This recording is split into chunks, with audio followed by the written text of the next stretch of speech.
first recollection of wanting to be a doctor was when I was 5 years old. And I come from a very sort of medical background in that both my parents are nurses. So my dad used to work in theatres and my mum was a staff nurse on the ophthalmology ward. And I remember when I was young, if I used to wake up early and my dad was going to work and I was being noisy, back in the day he used to take me to work and I used to spend weekends drawing in theatre and just hanging around.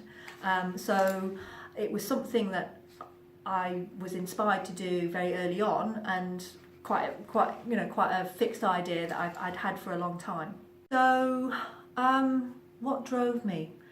I just found medicine very interesting. So I loved biology, I loved knowing how things worked, and the concept of being able to make things better if someone was ill, that was the thing that really drove me. And I went to just a plain old comprehensive school back in the town that I grew up in, and they weren't known for their academics. They mainly developed sports people. So I remember quite clearly when it got to the time that I had to take my options and I had to choose which things I wanted to concentrate on, that I wanted to do computer science as one of my options. And it was quite an interesting interaction with my headmaster, but he told me, he said, Louisa, instead of doing computer science, I think you should do typing, because when you don't become a doctor, you'll need a skill to fall back on. And you know, that could have put me off, but I knew in my heart of hearts that was something that I could achieve. It was more inspiring to me that I wanted to prove this guy wrong. I wanted to go out there and become a doctor, and I have done. And even when I was training, even when I came to do my specialist training, I discussed with one of my potential trainers that I had an interest in intensive care and also in working for a helicopter emergency medical service, which is what I do now.